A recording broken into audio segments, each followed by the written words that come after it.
6:30 p.m., Wednesday, March 12th, 2025. This is the Smart Growth Committee of Westchester Borough Council. I'm Nicole Shimoni, the chair, and I'm here with Lisa Dorsey and Bernie Flynn. This meeting is called to order, and we have a couple of announcements. Public hearing on Chapter 62 and 66, Garbage and Rubbish and Housing and Property Maintenance, is going to be held on March 19th, 2025 at 6:30 p.m. As well, we've got Tom, where's Tom Walsh? Tom Walsh? No, he just texted me. All right. Mr. Walsh will not be able to make it. Okay, No unfortunately. faux dinners. All right. Next month, we will hear about the dinners. All right. Any other announcements? All right, seeing none. How about any comments, suggestions, petitions by residents in attendance regarding items not on the agenda? Darrell Cook, South Walnut Street. I see problems with dumpsters replacing totes. They take up room. Thank you. Bye. All right, thank you. If you have any comments about the information in the hearing, stop by the hearing and voice your opinion next week. Any other comments, suggestions, petitions by residents in attendance? Okay, seeing none. Let's go to the Westchester Green Team presentation on the Dark Skies Initiative. No. We're getting stood up left and right here tonight. All right, this will be a quick meeting. All right. Okay, director's report. We do. We have that. Okay. So I know Sean will also have comments as we move along, and he actually did a lot of the work on this report, which I'm very appreciative of. Bear with me because taking over. So I'm stepping in as interim director. That began on February 18th. Which was a very busy day. There is an ad placed for a permanent director, and the hiring team is reviewing applicants and conducting interviews, which I think should probably start next week. We have a new administrative assistant who also started on the 18th, Keisha McKenzie. She has been wonderful. Her first task is contacting all of the outstanding rental license contacts. She's helping walk people through the portal and confirming before the inspections are set that all fees are paid and that we have the tenant landlord forms. So she's been a great help. Wendy Mecki also came back. She returned on February 24th, and she is helping update all of the outstanding permits for review, logging all of the zoning hearing board information, and tracking citations for the department. She also helps with all of the planning commission and HARB information as well. So she's been really helpful.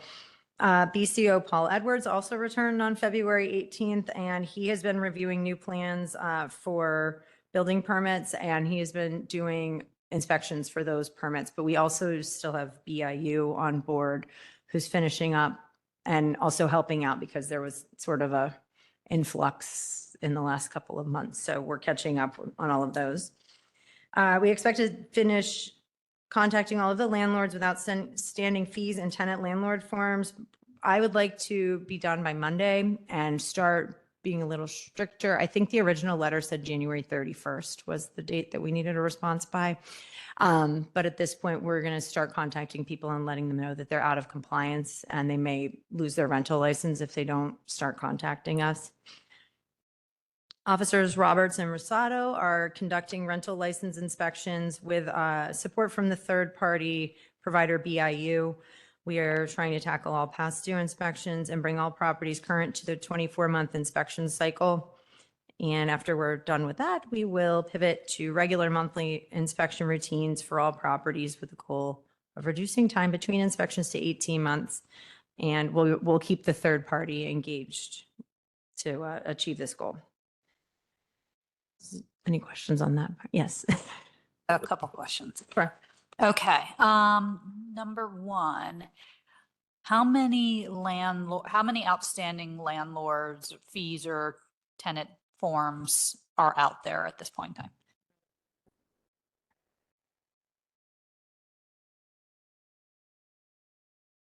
I did a quick run of a spreadsheet that we have. At this point, I believe we have from January until February 28th, we received $14,017 in rental income. I'm not sure how many are outstanding as far as the license number goes, but I know that we have an outstanding amount. I think Barb said it was 43,000 is what's outstanding in the license fees. As of right now, it looks like we have done 696 inspections and we have 841 to do. But I will tell you, I think Corday for the next 3 days is going to be doing a lot. He's working with Westchester off-campus housing, so that will take this number down greatly. And then we also have some other like larger landlords that will take down a bunch of units at once. So that's per unit. So that number should be much lower at the next meeting. So we did 696 inspections in January, February, or? This cycle. So the 2024 to 2025 cycle. Okay. So, yeah, I'm not really sure. I don't know when they started either. I don't know when the rental license inspections began. Okay. So next time around, you might have an idea of how long it's going to take to get those 841 knocked Yeah. down. Yeah. Okay. Yeah, I mean, I don't think, once you get started and I think with the work Keisha's doing, connecting people on the portal and then being able to email them and set this up much quicker, I think that will clean up a lot of this like delay. I'm not really sure. And I will say also, I mentioned this a little bit to you, but because SmartGov is so robust and you can do, if you have a permit, there's like 24 ways to define the permit. Some of this might also be clerical, where something has been inspected, but might not have been marked as passed. And so we are cleaning that up as well. So we are making progress. Okay, for planning and zoning. Ramsey, I have one question for you. The landlord tenant form requests, did we mail them to the landlords that we have, or did we mail them to the landlord's address? Or did we send it to the properties? The rental license renewal or the Yeah, tenant right, landlord form? Either one. It would go to the owner of record, I believe, or the property management company, whatever was in the system. But as Barb mentioned in finance, we did have quite a few come back to us that were not forwarded, not to the right property. So, but We're just not sending them right to the properties, because that's. No.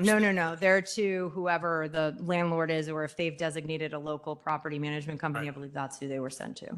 Okay, the ones that came back, has someone gone on Chesco Views to find out if it's still alive? Yeah, so Keisha, that's one of the things Keisha's doing. So she has a stack of those at her desk. So when she's not at the window or answering and doing the inspection, she's also going through those to confirm and see if those were, missed in a transfer of property ownership. Yeah. Okay. Planning and zoning hearing board met on February 24th to hear 3 applications for a special exception for short-term rental units at 26 West Union. After a short executive session, the board reconvened and voted unanimously and granted all 3 exceptions. They will need to submit an application under Chapter 66 for a short-term rental license and pass an inspection. I believe the first short-term rental, there's a 30-day appeal window, and the first short-term rental appeal window closes on March 22nd. So we are trying to have the short-term application or rental application online by then, so that everybody can start submitting their information, getting their inspections set up, so that by the time the appeal window closes, if there is no appeal, we can then approve those permits and issue them. So just to update you on that. Subdivision and land development, there were no new applications submitted in February. HARB met in February and has submitted recommendations for COAs on 4 applicants on the agenda this evening. Planning Commission, they met on February 25th and discussed revisions to the zoning ordinance for build-to lines. They do not have a recommendation, and it was tabled until March. Their next meeting, the 17th, is canceled. They'll be meeting again on the 25th. And they also discussed a HARB review for HO 60 and HO 75 overlay zoning districts.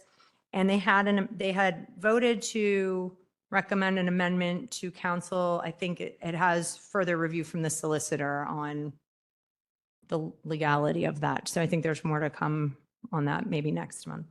And I think they will also be here next month to present a quarterly report to Smart Growth. And then for did anyone have any questions on that? Okay. And then for code enforcement, scheduling of hours and zones of routine enforcement and case requests, as well as hiring the CEO in January, has led to an increase in citations. And you'll see that on the nice chart that Sean made. Citations in August and September were largely the result of police response to noise and disruptive conduct. And current rental license period is shown here. So on the next page, there's a graph, and you can see when Corday started because inspections have really ramped up. And so these are the citations. See it jumped up in January and February. We had, and some of these, so these all include like snow, trash, grass, not grass because there's none now.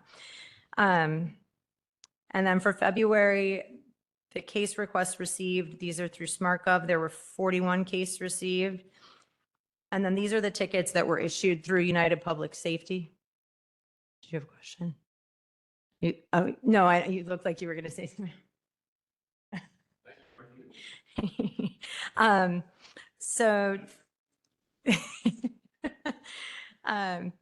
So this is the same system that parking uses. So there were 39 tickets paid, 12 were dismissed, 11 were sent to court, and then there were 5 issued, 3 warnings, 2 were voided, and then there was a revenue of $1,890 on tickets for mostly snow and trash related.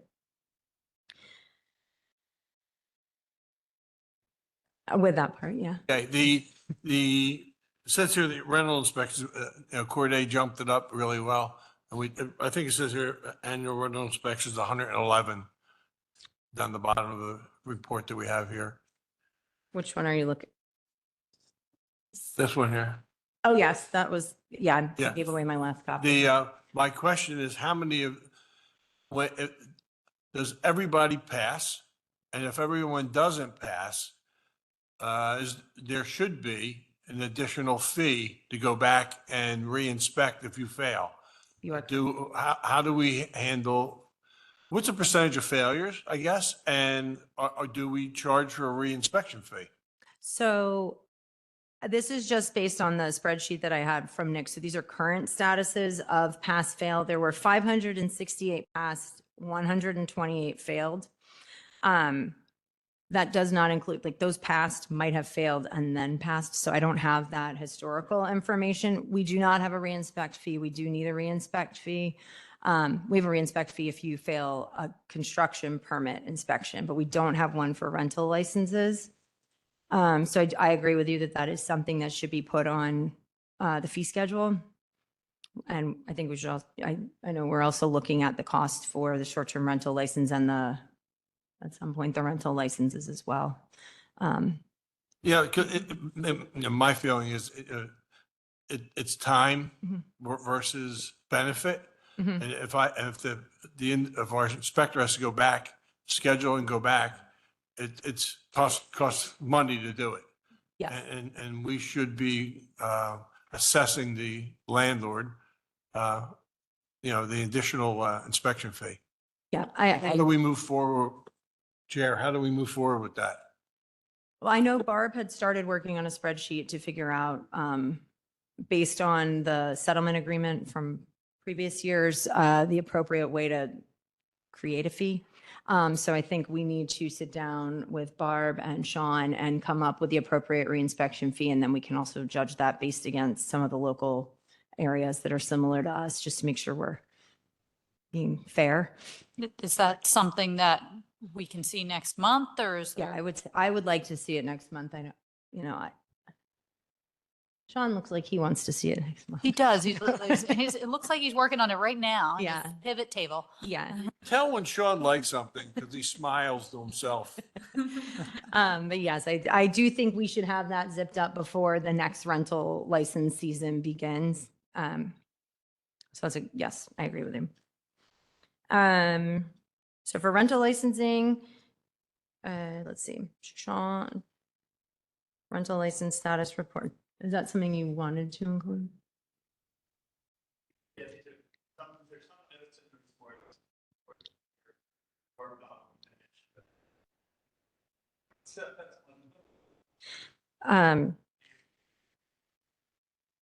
Yeah, and Nick's doing a really good job of exporting things out of SmartGov. I hadn't gotten the hang of all of that yet. So there were 196 units inspected, and we'll have the overdue inspections list next month. And there were no points accumulated in February because no active citation was found guilty. And that month, there were, I want to say 3 reported, but those I think the first court date is in May. So we don't have a tally on any new citations at this point. And then on the next page, there is the sum of points.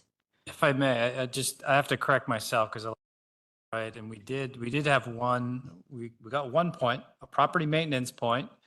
It was a trash violation, 302 North High Street that went through court, and the defendant was found guilty. And Chief Lee talked about a property that has an additional disruptive conduct report on it. Of course, we don't accumulate points until that has been heard by the court and they've either pled guilty or been found guilty by the judge.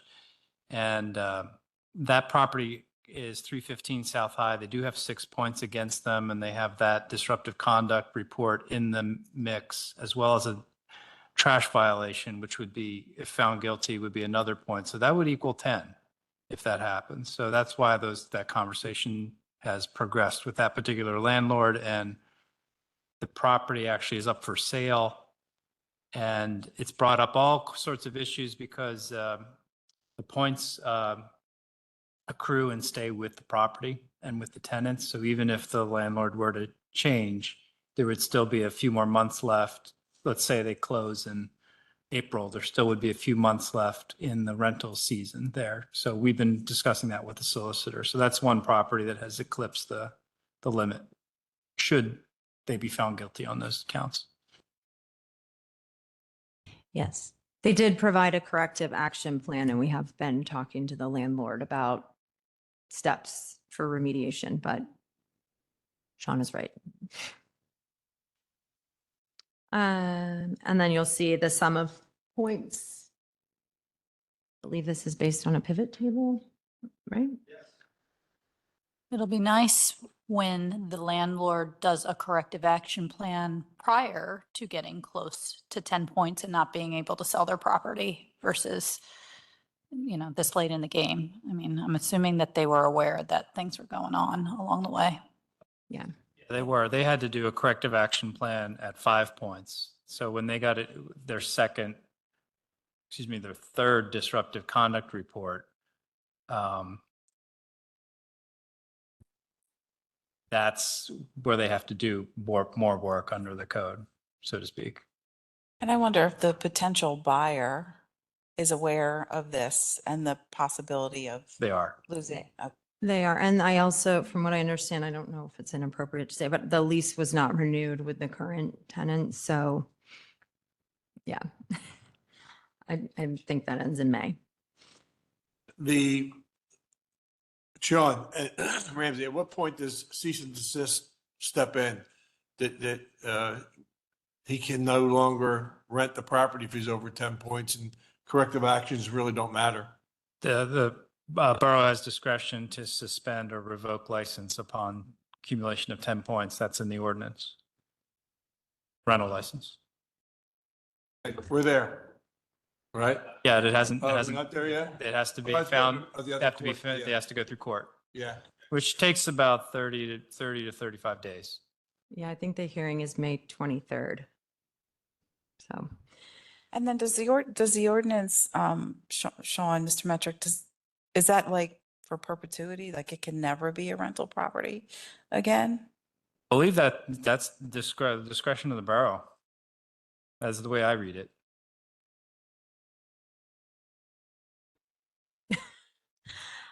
And then there was included a permits issued spreadsheet, but I did give you, Nick had provided a more robust inspections and permits spreadsheet that I gave you that wasn't on the agenda that we'll be building off of in a spreadsheet to look at the trends. Yes, I do have a question. sure. This one, as Bernie pointed out, says annual rental inspection 111. Right. But then over here, it says 196 units. So what's the difference? That might be, that might be a clerical issue with the reporting in SmartGov. If they were, I'm not sure where the one, do you know where the 196 number came from? And that might have been something I pulled. And the 111 came out of SmartGov. And like I said, there were some that are not marked as anything at this point. So that might be where the It discrepancy. should tie as you Yes. guys get better. Okay, Yes. that's fine. That's fine. It's your first month doing this. You get a buy. And like I said, if there are items that you guys want to see on these reports, I know Sean has more ideas of things to include, and I think it'll get better as we go. This is, I know it's not done, but just being able to like tie everything back and see everything concisely is a great improvement and much appreciated. Yeah. Thank you. And thank you, Sean. Ramsey, with the rental permits, the $44 rental permits, Mr. Metric, we had a little bit of an issue with the checks that are run through the system that never get returned to the bank. Remember, we had that issue a while ago. That when I guess it was Wendy running it through one of the cash deposit, the check depositing systems, and it just so happened to be mine. Okay. And that's what brought it to light. If you remember now, I'll refresh your memory, Mr. Metric, where it's okay, I'll work you through it. I got a notification that I didn't pay Okay. my rental thing. So then what I had to do is I had to go back to TD Bank and say, I had a record of when I paid it. Mhm. So I went back and I looked at on my list, and the check was never returned to TD Bank Right. because we do something here that doesn't return the checks to the banks. Okay. And the question we had back then, Mr. Measure, if you remember, walking through it again, that we weren't sure how many people actually paid their rental fee that we ran through our deposit system. Is a flashback to you yet? Okay, yeah. When we scan the checks, because we do this in parking often, we'll hold the checks for 90 days, or sometimes we give them back. We run ours at the window, but Barb has a check reader in her office. But I think there were some that might not have, that have been run, but had not been put into SmartGov. But I do think Carrie and Keisha have been working hard on confirming that. But I know what you're talking about because you don't have a record of the check. You don't see the There's no scan. record at all, only the withdrawal from your Yeah. your account based on your checking account. So I'm curious about whether a lot of people are going to be receiving the landlord notification that they didn't pay their rental fee, where in essence they really did, and it didn't get posted. Well, it didn't get posted in SmartGov, but we did take the payment. And I think that we've come to a decent way of figuring that out. And a lot of people have been able to provide proof just by showing the transaction or the $44 matches. So it's not a perfect science right now. I think we're being much more diligent next year. And a lot of people are paying online through the portal. So this was a lot of, I think, paper transactions, which I don't expect in the future. But yes, Yeah, it was. But I think we'll have a better system. And I think Barb and I have worked out a pretty good system on checks in general and we're very strict about checks and keep them in the locked room, but we should be able to reference them if needed, but I think this will be fixed. Yeah. But I know what you're talking about. Any other questions? Any questions from anyone in attendance? All right, yep, come on.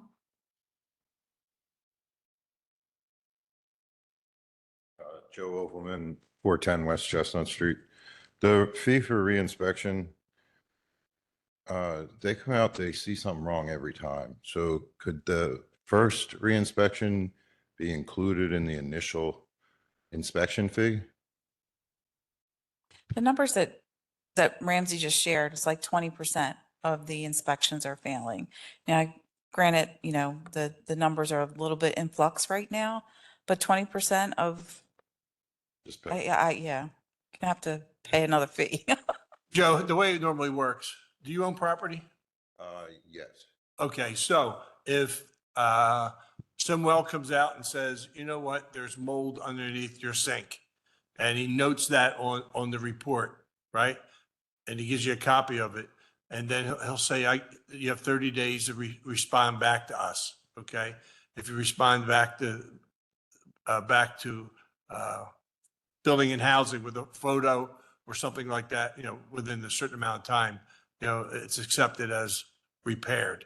But if you have a carbon monoxide detector that doesn't work, no. Or a smoke detector, no. Or you have a railing that's falling off, no. But if it's something minor that you have mildew around a window, it could be cleaned up with bleach. But the reinspection fee, to Ms. Dorsey's point, is it's on the landlord to make sure that he's renting it safely, to the people. Thank you. I do think we've come up with some good rental inspection checklists that Nick made that we will also post. So I think if we do a better job communicating, I mean, everybody has the property maintenance, well, they don't have it, but you will make sure that it's accessible for people to reference those, but we can also be clearer about what the inspections entail, I think would also help. Did you say rental inspection checklist? Yes. You're creating one or there? And Nick made one and it's actually in That's English awesome. and Spanish. About that a while ago. That we couldn't do it. Oh, yes, there is Thanks. one. And I think that, I think communication will be key to a lot of this, but we also have to be consistent. I don't think it's fair to keep moving the target for, landlords as well. So we'll work on that. All right, any other questions? All right, thanks. All right, old business, Smart Growth Committee minutes, January 8th and February 12th. Any questions? No, we're good. All right, discuss borough direction of planning commission. That's me. So I wanted to get on the record, we kind of were talking about it last year. We had the planning commission kind of, with all of the different properties and the development that was happening, the planning commission kind of gave their list of some of the hot topics, pain points that we've had over the course of these applications. And one being parking, and that it had been a pain point with the parking, the other with the height of the building and measuring.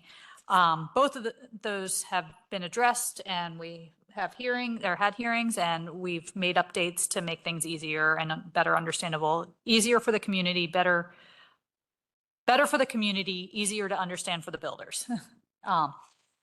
There were two other items on their list as well that we had them working on last year. One being the build to line, which sounds like they're continuing to work, and that's great. The other was a fee in lieu, which I think at one point we determined that we actually have a good process in place, or a good, but maybe we just need to do a better job of enforcing it. So that was kind of in the middle of the year. So that got put on hold, at least for us, similar to what we've been doing with the points program, to just have it and enforce it. That said, with all the great work that they did last year, I'd like to look at a few things again, add a couple of things to their list this year, at least for them to think about. One being the conversation that's been coming up for a while now with regards to home building, like non-rental, owner occupied, possibly affordable homes.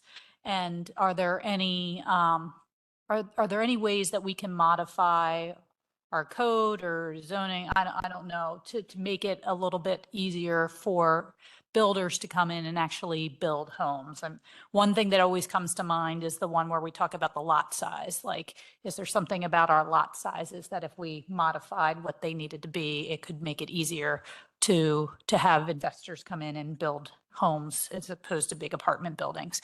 So that's one thing I hope that they can look at a little bit more this year and come back to us with a proposal on some things that we could change to make it, make the borough more easier to build actually homes versus big apartment buildings. Another thing that did come up along the way, although they stood us up, so I'm not sure I want to mention it, is the lighting, the green team with the lighting. They'd asked if there was anything that we could have in our ordinance or our saldo or something like that. Okay, so maybe they don't have to look at it. So I'll help you well, with that. In 2018, the Planning Commission and Borough Council adopted the Dark Skies initiative, and it's actually a recommendation in the Planning Commission for when they do it. And Carolyn Committee asked me about it just recently, along with the Fireflies. What they were hoping, the green team, that we could start switching out our Cobra heads around town. We did 4 of them at Everhart Park. They're $800 a piece. And we were able to do that because the meadow was right there and it was damaging Everhart Park. But we just went through a complete rebuild, as I told the green team. COVID years, during COVID sometime, we just put all new Cobra heads throughout the whole borough. And we also went to Wi-Fi with all the streetlights. So but to your point, the Dark Sky Initiative is in our saldo. Yeah, it's already there. okay, all right. Well, It's okay. is there room for improvement or? I Hey, don't know. there's room for improvement anywhere. Make it- Yeah, but Alright. it's in there, There's and something in there. the planning commission, when something comes in front of them, they bring that right up to them. Like, for example, Knox Building across the street. They have agreed to do the Night Sky Initiative with using low intensity lighting pointing to the ground. Same thing with Mitch's Gym. And I don't know about Rubenstein's. And Burger King, that's going to be on hold for so long. It's going to be a while, a real long, it's going to be a mess over there for quite a while. So, but it's the same builder as Knox. So Pete Stas is very environmentally attuned to what's going on and conscious, of what's going on. And he always wants to do what's right for the borough. So, yeah. Okay, so the homes, finish the build 2 lines, the homes. Is there anything else that, and either of you guys could think of that might be worth looking at? And then I would also throw it back to the Planning Commission. I know they had a list. Is there anything that they proposed that we say, hey, yeah, let's take a look at this as well? Are we, Mr. Metric, Chair, are we permitted as a government entity to put an ordinance or a resolution in that says that you can't, like, for example, Eli Khan. We all know he bought Mitch's Gym, he bought the Social Security building, he bought the gas station, he bought Al's Repair Shop, and every year, or every so many years, he would buy so many lots in a row. Is there a way that we can, to Ms. Simone's point, is that you can only acquire X amount of acreage or square footage or whatever, so we don't keep getting all these high rises? The question would be, can a municipality impose a maximum lot size requirement? Yeah, that's the question. I don't know the answer.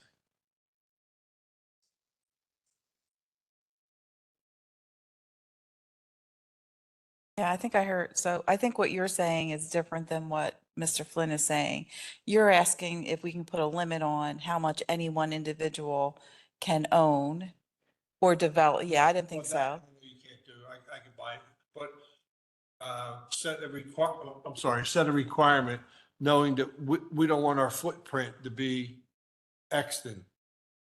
You can certainly regulate the footprint of buildings. Yeah, that I'm certain of. The one I'm not so certain of is whether you can have a maximum lot size requirement. This has come up in my career a few times, so I would want Kristen's advice on that. Footprints of buildings? Oh, absolutely. Yeah. Scale, size, bulk of buildings, that's all regulated. You can do that. I mean, also, I guess, is there an opportunity to change your zoning in some form that, this, Manages that. better. yeah, manage it by zone, like whatever the zone is with regards to whether they can build a big apartment building or not. Yeah.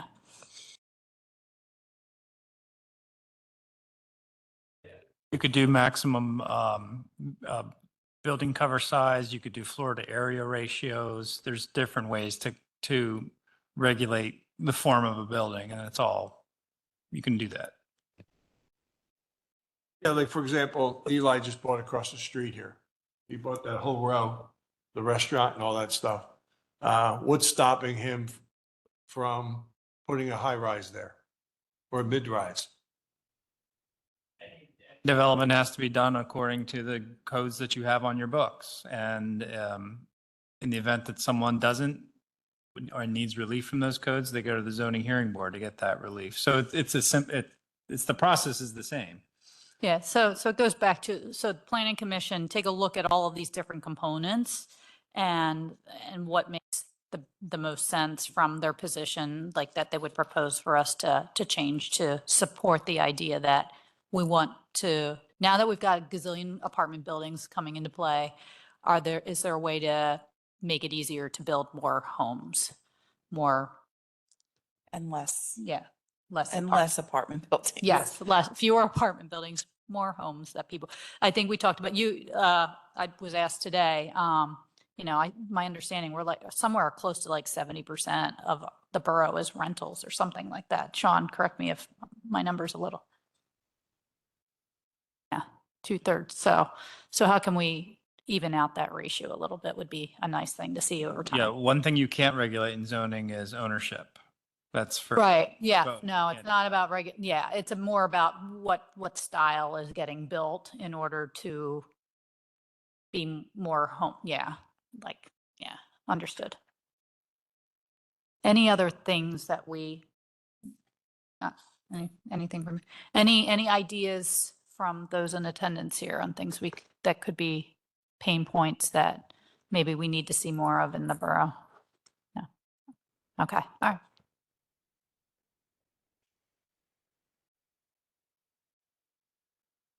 That was the question, and Mr. Metrick said we're not allowed to do that.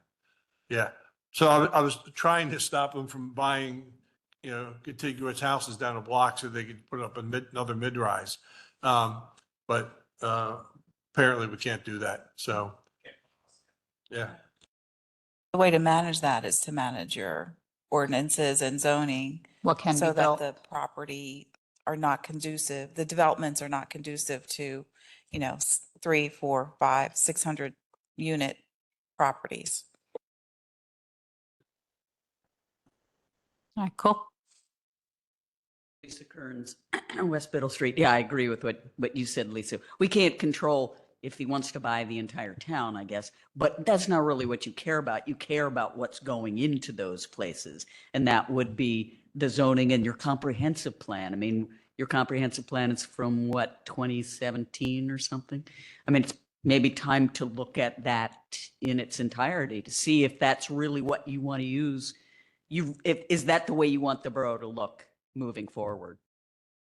What, the Yarnell building, I'm sorry? the Yarnell building? Yeah. There's a prime example of, you have one building there with two single houses, and then you blink, and now we have 12 townhouses, which I like the idea of the townhouses, but all of a sudden, the footprint is totally covered again. Yeah. So, but it's better than a mid-rise. It's better than an Yeah, apartment. it's better than There are going to be mid-rise. homes that can be sold. Now, whether those people turn around and rent them out is another thing, but at least there's homes that can be sold. Yeah, but to your point, that was a good one for the other day with Yarnell's. Yeah. Yeah, right, exactly.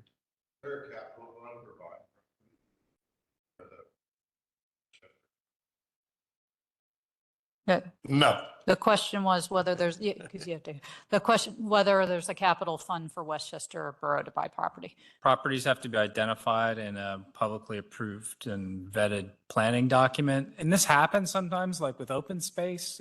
Let's say there was a repeat loss floodplain property. You could identify that in a plan and say, we're going to make this part of our future green infrastructure. And then it's just identified and it sits there. And should it come up for sale, you can negotiate with the owner, but you can't do that without the planning documents supporting why you're buying a property and what public purpose it's going to serve.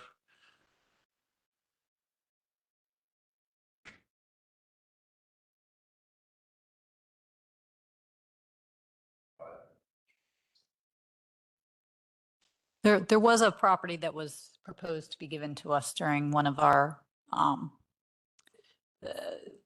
approvals this past year regarding one of the buildings going up. And I think we took part of the land, not all of the land, as part of the park piece. Yeah. Mhm. But all right.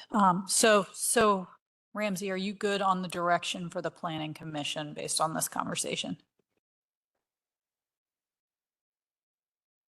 Yeah, we'll summarize the conversation and put it on the work session, and then council can direct the PCs. You also want, do you want to wait until the planning commission gives the committee its recommendations before moving that to council? Yeah, why don't we have them come back in case they have any additional recommendations and do it all at once? Yeah. Yeah. Okay.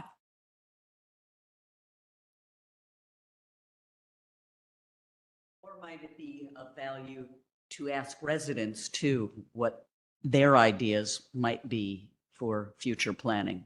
Before, so I think to give the planning commission, you're trying to give them some direction as to what you would like to see them do. Am Yeah. I correct in that? That were Like more homes instead of more apartment complexes, smaller density? It's about them looking at our current ordinances and the saldo and things like that to see how they can modify it to help improve, help create an atmosphere for builders to build what we want them to build, if you Right, will. that's the key. So So- what do we want them to build? So that said, thank you for coming here tonight. Because Yeah. that's Yeah. those in attendance, those that, yeah, I mean, if people watch, I think we saw in the report last night, we have about 300 people a month watch some of these work sessions and maybe like 60 to 90 people watch the committee meetings. So hopefully if you're not here tonight and you're out there, and you have an idea, email. Council people. Yeah. Sometimes they don't know how to reach the council people. They can do that on the website. They can Wait. find. Wait, what am I? Nicole, am I N. Shimoni at west.chester? It's on the website, It's on the website. And paste. Yeah. Yeah. Yeah. So I can't.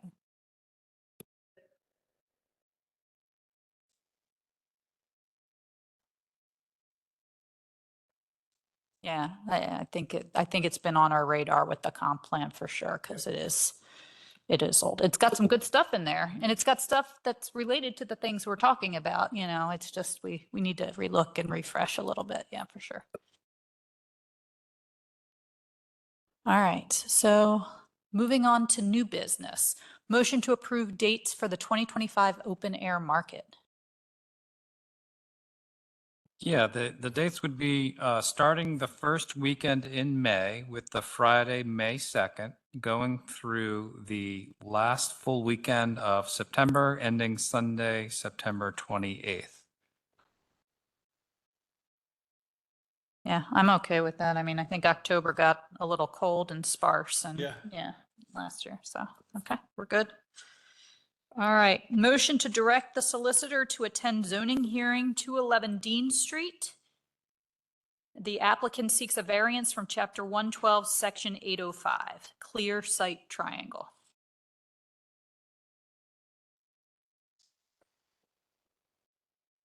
Sorry.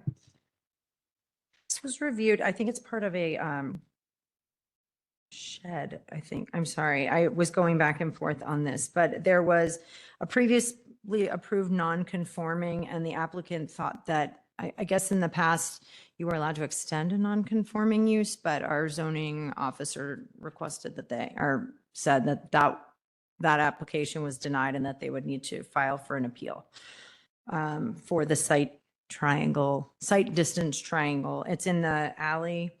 So I'm trying to see. I think it's either a garage or a shed, and I'm really sorry because I haven't.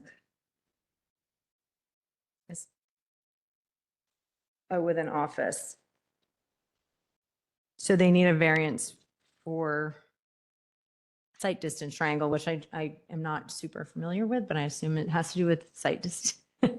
It sounds like they want to build to the edge of the two alleys that are crossing each other.